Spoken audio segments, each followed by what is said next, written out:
Hello there, I'm Clinton Waller, and welcome back to another Starbell Video Portal production. Today we're going to be making a climbing trellis for my new cucumber plants. Let's go take a look. So here we are in the garden.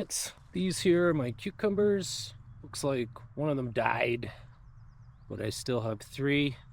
But today we want to make a bit of an A-frame trellis for these cucumbers to climb on. The materials we're going to use are pretty cheap and cheerful, pretty simple. I have these 4-foot prefabbed posts. We get them in a bundle of, I don't know what that is, 24 maybe. We're going to be using those for the framing.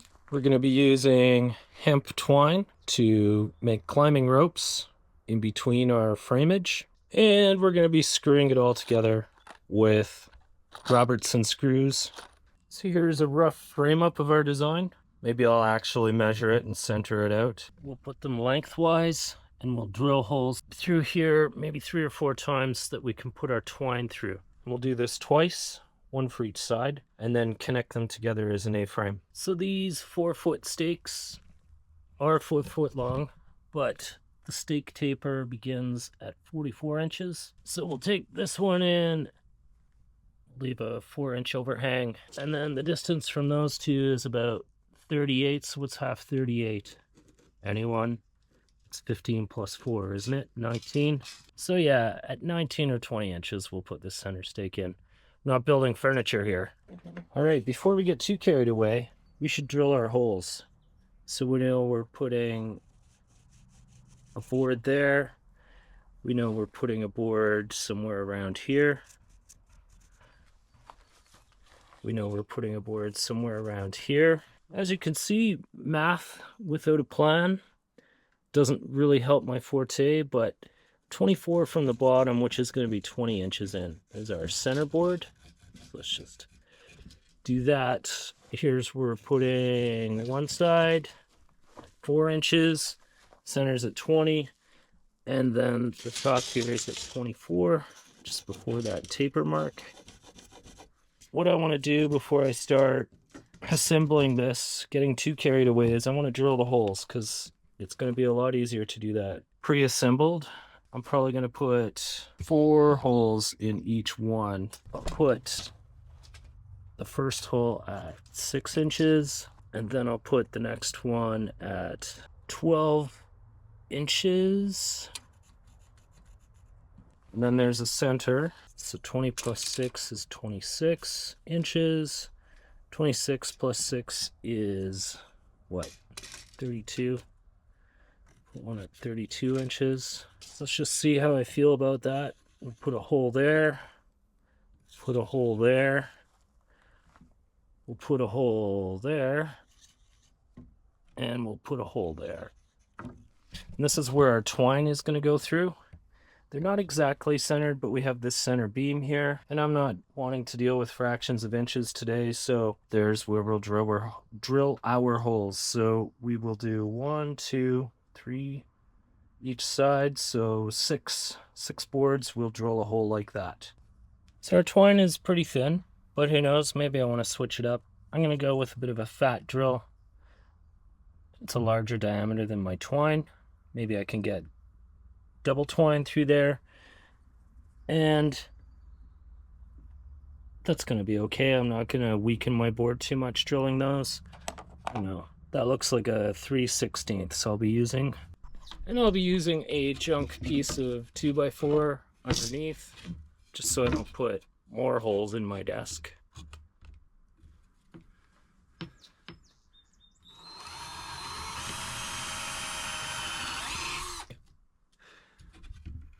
Just make sure she goes all the way through.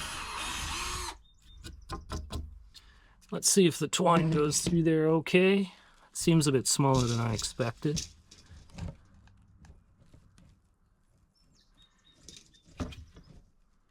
That looks like it'll work, but it's going to be a huge pain.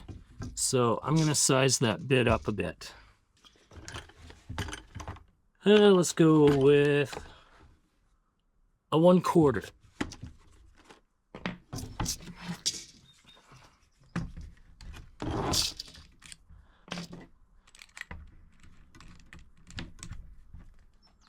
Let's give that a shot. And see how our twine fits now that we've messed up our twine, but you're gonna have messed up twine all the time. I would say 1/4 works well for that. Comes right through without a problem. So we'll make them 1/4 holes on these. So here's a pro lazy tip. If you don't feel like remeasuring all that, just put your next one underneath. Make sure it's lined up pretty close. And then just use your previous holes as guide holes for your next one.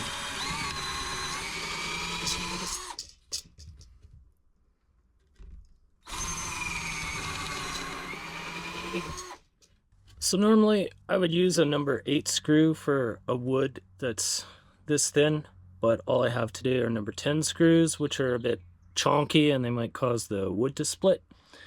So we're going to pre-drill using a 1/8 inch screw. We're going to do a guide hole there. So we'll do a guide hole at 44 inches as well. Our guide hole in the middle is at 20 inches. Let's do a guide hole here. Guide hole here at 40 inches. Or 44, I guess it was. And a guide hole here at 4 inches.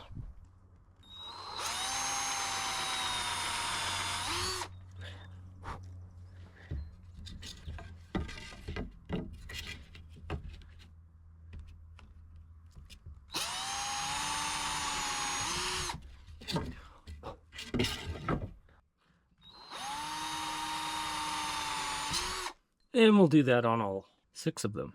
The receiving board, we're going to be going into this thin edge, and now the guide holes are more important than ever. So do these guide holes on the edge. I'm not going to go all the way through. Something like that. Try and get them in the middle. There's not a lot of board here.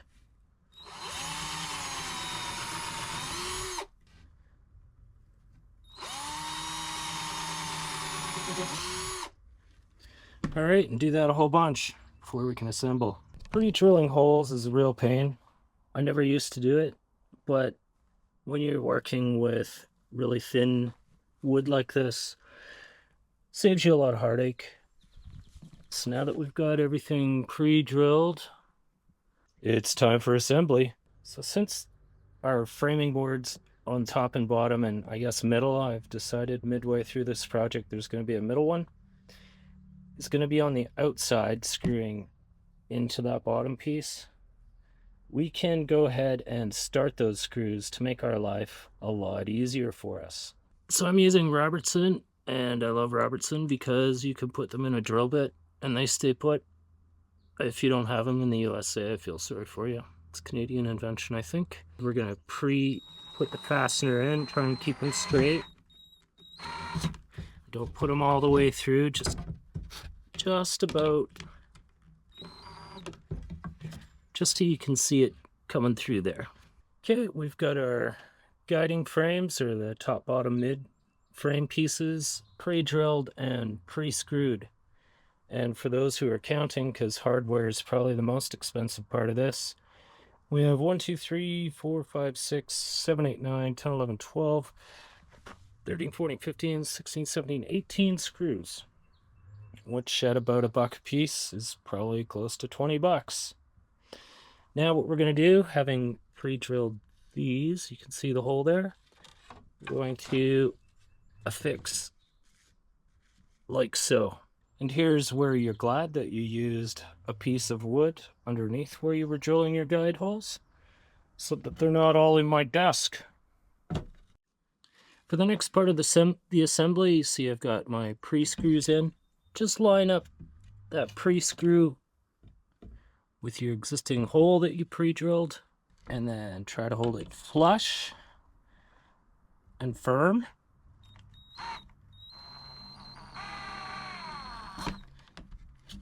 And gently put that in. We're not going to tighten all the way yet because I want a bit of give to be able to move these around a bit for the rest of the assembly. I'll do the rest of these and we'll take a look at how it looks. There's one frame completed. I've got the carryovers on the edges. And then this piece. This is 1/2 of our frame. So let's build the other one. All right, here's our 2 frame pieces. You can see they make an A-frame design. There's the other side. There's our holes for putting string through. And here's the top. So 2 options here. You could lash it together with twine, but I'm going to put a drill hole through the top on each of those. Nothing quite lines up because nothing ever does. In the real world, there is no such thing as perfection in this realm, except for maybe nature itself. All right, there's our completed A-frame. And once you drive those additional 3 screws, so I guess we're up to 21 screws now, into the top, it'll tighten it right up. It won't be nearly as wiggly or jiggly. There's still a bit of play, but putting those screws in the top really firms it up. And this is going in a garden, so if it's not completely square, don't worry. I bet your garden isn't completely flat either. So now we're going to take this twine, and we're just going to merry-go-round through all these holes. All right, here's our A-frame, all assembled and twined up. Fairly tight, but not overly so. Coming out one hole into the other. You could do individual bits, I imagine, but I just went with one full string all the way. So only 2 tie-offs. And I did it independently on both sides because this frame is flexible, and if you have string in there or twine and you flex it the wrong way, you'll break it. But yeah, just come outside, inside, kind of like sewing, and it's a special pleasure getting twine through those little holes. You could do bigger holes, you could use some kind of lace guide. I'll leave that up to you. There we go. Probably less than $50 Canadian in this foul year of our Lord, June of 2024. Let's put it in the garden, see how it looks. There's our frame in the garden. The points let us anchor in the soil quite well. You can see the twine for these cucumbers to climb up later. There you go, about $50 Canadian. In an afternoon, maybe a couple hours work. Not that hard. And the beauty of this is you could probably throw some poly on this and use it as a cold frame. Dual purpose. Well, thank you for watching my little video on how to make a trellis for your garden that might double as a cold frame. Hope you learned something new today, like maybe make a plan and draw something up and measure things. Or don't. Anyway, thanks for watching. Please feel free to like this video and subscribe if you have not done so already. And I look forward to seeing you next time. Cheers.